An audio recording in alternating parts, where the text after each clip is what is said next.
Hi everyone, welcome to our YouTube channel Black Diamond. तो आज मैं आप लोगों के लिए वैकेंसी से रिलेटेड वीडियो लेके आया हूँ। आज का जो वैकेंसी है वो माइनिंग सरदार, ओवरमैन, असिस्टेंट मैनेजर, इन सभी के लिए। तो माइनिंग सेक्टर वालों के लिए तो बहुत अच्छी वैकेंसी है। इस वीडियो को लास्ट तक जरूर देखिएगा, कौन एलिजिबल है कौन नहीं। इस वीडियो को लास्ट तक देखिएगा तब आपको समझ में आएगा पूरी डिटेल में। और नोटिफिकेशन कैसे डाउनलोड करना है, कहाँ जाके देखना, ऑफिशियल है या नहीं है, जो भी ग्रुप में सर्कुलेट हो रहा है उसके बारे में बताऊंगा। सबसे पहले आपको छत्तीसगढ़ सरकार के वेबसाइट पे आ जाना है, यानी कि CSPDCL के वेबसाइट पे आ जाना है, छत्तीसगढ़ स्टेट पावर कंपनीज में। ठीक है, आप चाहें तो मैनुअली भी लिख सकते हैं, CSPDGCL ऐसा करके भी लिख सकते हैं, है ना। तो इसमें लिखेंगे तो आपको नीचे में देखिए रिक्वायरमेंट का ऑप्शन आएगा। आप इस रिक्वायरमेंट वाले ऑप्शन पे क्लिक करेंगे तो क्लिक करते साथ ही आपका वेबसाइट ओपन हो जाएगा। यहाँ पे देखिएगा लिखा हुआ है छत्तीसगढ़ स्टेट का जो अलग अलग पावर कंपनीज का वैकेंसी आता है, वो सभी के सभी वैकेंसीज बेसिकली आपको यहाँ पे देखने को मिल जाएंगे। तो अभी जो वैकेंसी है, various post on contract basis for mining operation of Gare Pelma sector, जो कि आपका sector 3 coal mines Tamnar Raigarh में पड़ता है ये। तो यहाँ के लिए वैकेंसी निकाली गई है। ठीक है, तो जो वैकेंसी है वो यहाँ पे नोटिस एंड फॉर्म्स के रूप में है। इसको आप जैसे ही क्लिक करेंगे, क्लिक करने के बाद आपका पीडीएफ ओपन हो जाएगा। पीडीएफ आपके सामने कुछ इस टाइप का दिखेगा। ये 18 जून का नोटिफिकेशन है, जून का नोटिफिकेशन है, लेकिन डाला गया है 20 तारीख को और वेबसाइट पे अभी अभी अपलोडेड है। एडवर्टाइजमेंट नोटिस फॉर वेबसाइट यहाँ पे दिया हुआ है कि Chhattisgarh state power company limited, generation company limited invite करता है कॉन्ट्रैक्ट बेसिस पे ये वैकेंसी। कॉन्ट्रेक्चुअल कितना दिन का होगा मैं पहले स्पष्ट कर देता हूँ।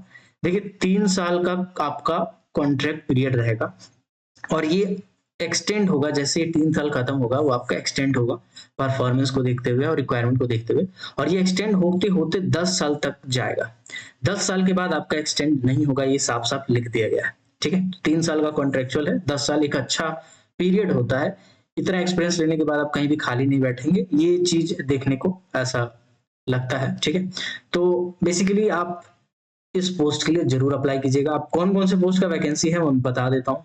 सेफ्टी ऑफिसर का एक पोस्ट है जो कि अनरिजर्व कैटेगरी वाले अप्लाई कर सकते हैं। ठीक है, अनरिजर्व कौन है, ओबीसी कौन है, वो भी मैं बताऊंगा डिटेल में। इसमें फर्स्ट क्लास एक्सपीरियंस होना चाहिए, फर्स्ट क्लास माइन मैनेजर का सर्टिफिकेट होना चाहिए, साथ ही साथ 2 साल का एक्सपीरियंस होना चाहिए। ठीक है, आफ्टर गेटिंग द सर्टिफिकेट, यानी एफएमसी लेने के बाद, फर्स्ट क्लास मैनेजर सर्टिफिकेट लेने के बाद आपके पास 2 साल का एक्सपीरियंस होना चाहिए। यहाँ पे कहीं नहीं लिखा है रेस्ट्रिक्टेड अनरिस्ट्रिक्टेड, मतलब दोनों अप्लाई कर सकते हैं। आपका जो सैलरी होगा वो 65,637 रुपया होगा। इसमें आपका एचआरए मिलेगा अलग से क्या? नहीं, कुछ नहीं मिलेगा। मेडिकल मिलेगा अलग से? नहीं, कुछ नहीं मिलेगा। आपका पूरा पूरी सैलरी ये है जो मिलेगा, और इसमें भी पीएफ कटेगा कुछ मात्रा में, और पीएफ कट के आपको 62 के आसपास या 60 के आसपास आपको सैलरी ऑन हैंड मिलेगा। 62 साल तक अप्लाई कर सकते हैं अपर एज लिमिट। इसी तरह असिस्टेंट मैनेजर माइनिंग का 2 अनरिजर्व सीट है, एक है एसटी का, फर्स्ट क्लास हो या सेकंड क्लास हो, उसके बाद मतलब फर्स्ट क्लास या सेकंड क्लास होना चाहिए। एक्सपीरियंस इसमें नहीं मांगा है। सैलरी आपका 65,000 ही रखा गया है, सेम सैलरी है। ठीक है, 50 साल तक अप्लाई कर सकते हैं। इसके बाद यहाँ पे बोला गया है पर्सनल वेलफेयर में बोला गया है कि डिग्री होना चाहिए सोशल साइंस में या लेबर वेलफेयर में, साथ ही 3 साल का आपका एक्सपीरियंस होना चाहिए। 65,000 सैलरी है, 50 साल तक अप्लाई कर सकते हैं। माइन सर्वेयर पे आते हैं, तो माइन सर्वेयर में लिख दिया गया है एसटी पोस्ट। एसटी पोस्ट बोल दिया गया है, शेड्यूल ट्राइब वाले एक सीट के लिए अप्लाई कर सकते हैं। सर्वेयर सर्टिफिकेट होना चाहिए, साथ ही 2 साल का प्रैक्टिकल एक्सपीरियंस होना चाहिए सर्वे सर्टिफिकेट लेने के बाद का। 41,000 आपका सैलरी रहेगा, 50 साल तक अप्लाई कर सकते हैं। अब आते हैं ओवरमैन का, जिसके लिए बहुत इंतजार होता है बेसिकली। ओवरमैन में बोला गया है अनरिजर्व के लिए 5 सीट है, एसटी के लिए 3 सीट है और एससी के लिए 1 सीट है।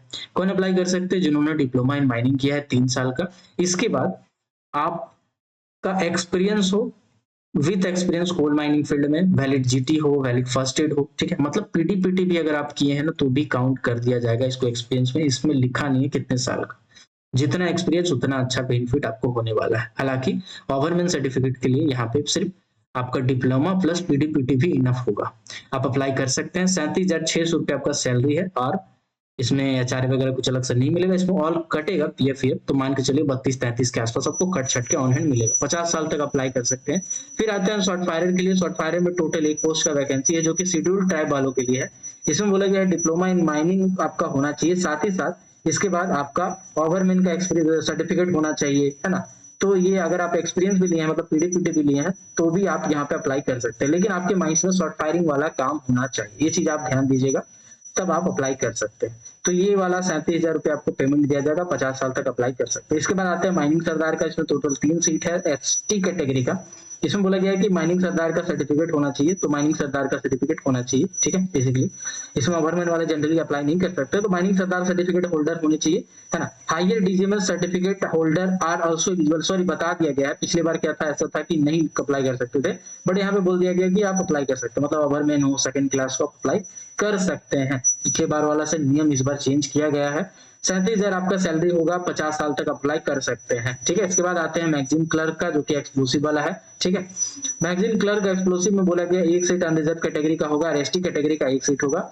अगर आप ग्रेजुएट हैं और साथ ही साथ 1 साल का आपके पास एक्सपीरियंस है मैगजीन क्लर्क में, तो आप अप्लाई कर सकते हैं, या फिर गवर्नमेंट में पीएससी में कहीं काम किए तो अप्लाई कर सकते हैं। 23,166 रुपये आपका सैलरी होगा, 50 साल तक अपर एज लिमिट इसका रखा गया है, ठीक है। तो ये सब पोस्ट आई होप आपको क्लियर हो गया। वो एक टाइम कीपर का भी पोस्ट है, इसमें ग्रेजुएशन होना चाहिए, साथ ही 1 साल का एक्सपीरियंस अगर है टाइम कीपर में, तो आप अप्लाई कर सकते हैं। 23,000 रुपये आपका सैलरी होगा। अब इसमें एससी एसटी वाले कौन है, कौन किसके किसके क्या क्या है, वो मैं आपको बताना चाहूंगा, ठीक है। तो कॉन्ट्रैक्ट अपॉइंटमेंट में बोला गया है कि 3 साल का आपका एक्सटेंडेबल हो सकता है बेसिकली, ठीक है। 3 साल तक का आपका जॉब सर्विस। चलिए, तो इसके बाद आपका क्या क्या चाहिए होगा, तो कॉन्ट्रैक्ट सर्विस मैंने आपको बता दिया है, ठीक है। 3 साल का रहेगा, एक्सटेंड होते होते 10 साल तक जाएगा। कॉन्ट्रैक्ट अपॉइंटमेंट इसमें लिखा दिया गया, फिक्स टर्म बेसिस से, अलग से एचआरए वगैरह कुछ नहीं मिलेगा, मेडिकल वगैरह कुछ नहीं मिलेगा, आपको बेसिक सैलरी मिलेगा। सिलेक्शन प्रोसेस में एक इंटरव्यू होगा, उसके बेसिस पे सेलेक्ट किया जाएगा। अब यहाँ पे एक जो चीज लिखा हुआ मैं आपको बताना चाहूंगा, यहाँ पे लिखा हुआ है कि आपको डॉक्यूमेंट जो है, मतलब जो भी जेरेक्स है उसको फॉर्म के साथ भेजने होंगे, सेल्फ अटेस्ट करके। यहाँ पे एक और चीज लिखा हुआ है, यहाँ पे एड्रेस दिया हुआ है, ठीक है। एड्रेस में बोला गया है इस एड्रेस पे आपको 18 जुलाई 2024 से पहले आपको नीचे एक फॉर्म होगा, वो मैं अपने टेलीग्राम ग्रुप में डाल दूंगा, यहाँ से भी आप डाउनलोड कर सकते हैं। इसको आप डाउनलोड करेंगे, उसके बाद उसमें अपना डॉक्यूमेंट अटैच करेंगे, 10th का, 12th का, डिप्लोमा का, पीजीपीटी, पीडीपीटी, एक्सपीरियंस कहीं है तो वो, गैस टेस्टिंग, फर्स्ट एड, ये सब कास्ट सर्टिफिकेट अगर है तो अब करने के बाद आपको पोस्ट करना है। कोशिश कीजिएगा कि ऊपर में लिख दिया application for the post of, किस पोस्ट के लिए चाहिए, है ना, ये यहाँ पे लिख दे ऑन कॉन्ट्रैक्ट ऐसे करके। आपको उसमें जो फी पे करना है वो भी फी पे करना है, ऑनलाइन फी पे करना है। बेसिकली यहाँ अकाउंट नंबर दिया हुआ है, आईएफएससी कोड दिया है, आप फोन पे से, गूगल पे से, कहीं से भी पेमेंट करेंगे और स्क्रीनशॉट ले लेंगे। यहाँ पे लिखा हुआ है डिपॉजिट ऑनलाइन भी कर सकते हैं, ठीक है। तो कुछ भी चीज से आप पे कीजिए, पे करने के बाद स्क्रीनशॉट लीजिए, उसका प्रिंट निकालिए। 750 रुपया अनरिजर्व और ओबीसी है तो, और एससी एसटी है तो 500 रुपया आपको भेजना है, ठीक है। इसको अटैच करके आपको भेजना होता है, ओके। अब यहाँ पे जो चीज लिखा है आगे, ठीक है, छत्तीसगढ़ डोमिसाइल अगर है आपका, ठीक है, यहाँ पे कहीं पे लिखा है, चलिए मैं बता देता हूँ आपको डिटेल में, छोड़िए। अभी अनरिजर्व कैटेगरी में कौन आएंगे, ओबीसी में कौन आएंगे, एससी में कौन आएंगे और एसटी में कौन आएंगे। तो कहा गया कि भाई देखो, ओबीसी एससी एसटी जो चलेगा ना, वो छत्तीसगढ़ गवर्नमेंट के हिसाब से चलेगा, जो छत्तीसगढ़ गवर्नमेंट के हिसाब से मतलब छत्तीसगढ़ में जो रहते हैं उनका एससी एसटी और ओबीसी में कंसीडर किया जाएगा।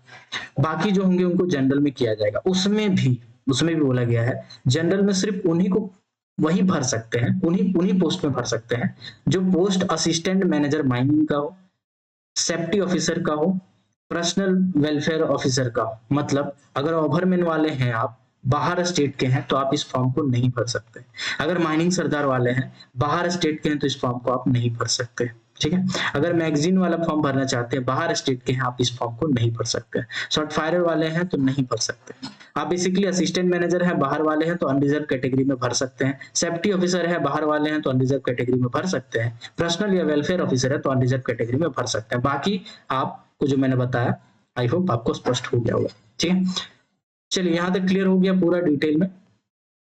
तो इस फॉर्म को जल्दी जल्दी अप्लाई कर दीजिएगा। इसका इंटरव्यू आपको बता के मेल करके शॉर्टलिस्ट करके बुलाया जाएगा। डॉक्यूमेंट को देखने के बाद जिनको शॉर्टलिस्ट किया जाएगा उन्हीं को इंटरव्यू के लिए बुलाया जाएगा। तो अप्लाई कर सकते हैं, आप चांस ले सकते हैं।